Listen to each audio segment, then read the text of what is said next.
Okay, Josh, this is Beau. He's 6 months old. He is a mix between a Corgi and a blue heeler. So a lot of herding dogs in there. Mm-hmm. His brother, who's the same breed, came to us 2 years ago with great success. And so she actually signed him up before he even came home. Oh, nice. Yeah. She wants him to be on the same level as his brother, which is off-leash reliability. So like, oh, good boy. When she takes Ace and Beau on walks together, Ace doesn't even need a leash. Walks right alongside the stroller. Attaboy. Beau still needs the leash, and it's like tangling her legs up. Right. So, wants off-leash training. Another thing is the nail Dremel. Ace allows her to do his nails with ease. He growls.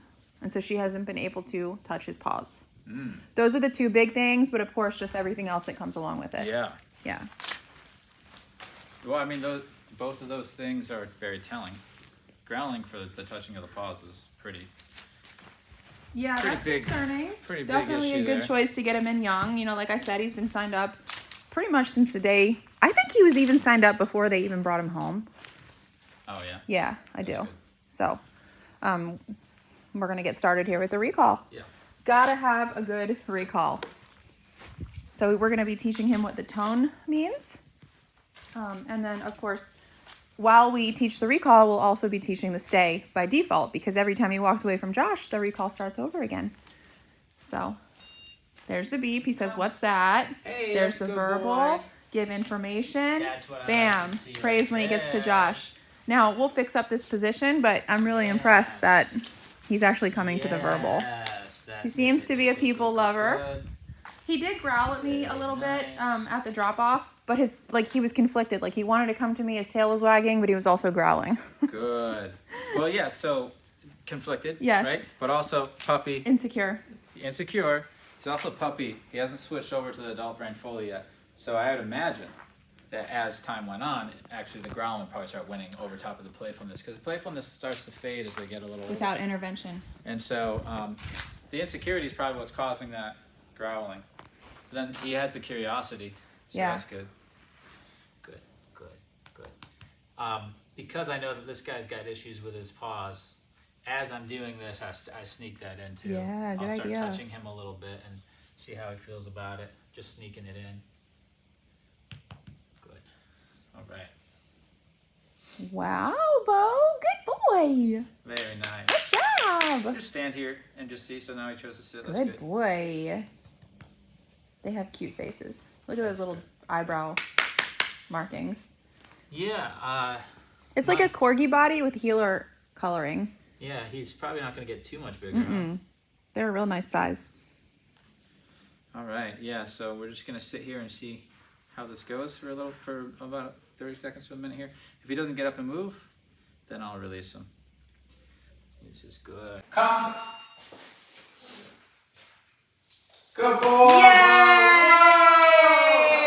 This is what it's all about when he decides not to listen. There we go. See, and then when he walks past, it's another recall rep. Whoa. We want commitment, and then we can start building that stay. Wow, That's good nice, job. That was a that's great nice. rep. That's nice.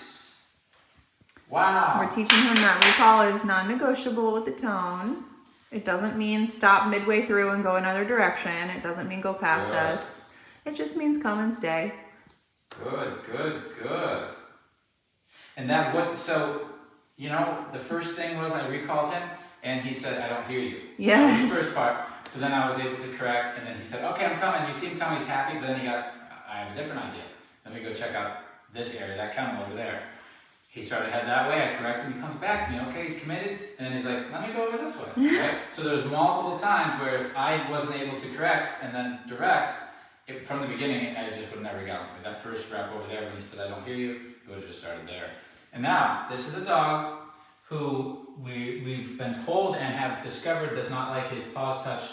So if you go to touch his paws, he's going to growl. If you keep messing with his paws and you don't listen to that growl, he's going to bite. He's going to give you a little bite there. Now he's young, he's 6 months, so he's discovered, he's found out, if I growl, you won't touch my paws. If I growl and you don't listen to my growl, if I bite, you won't touch my paws. Why I'm bringing that up is because he's going to learn that growl, that bite, doesn't just relate to my paws anymore. It's going to start becoming my go-to for getting out of all things I don't like. So eventually I'm going to try it when you are trying to recall me. I won't come, and you have to walk over to me and grab me. I'm going to start using it there too. I'm going to start using it when you try to take me off the couch or whatever I want you to stop doing. He's going to use that to control his humans he already has. He's only 6 months. He's discovered it with the paws, but it will bleed to everything else that I don't want to do. Vets, grooming, being picked up if he doesn't want it. Whatever he doesn't want, growl bite. So, now that we're intervening at 6 months, we're going to start to be able to correct that trajectory that he's headed on, which is a bad trajectory, and give him a recourse onto a more proper one where he's a follower, he drops the biting, starts listening, and can live a good life. All right? Good. So Love it. they did the right thing by signing him up because he was definitely heading into the wrong direction. Nice job. Good boy.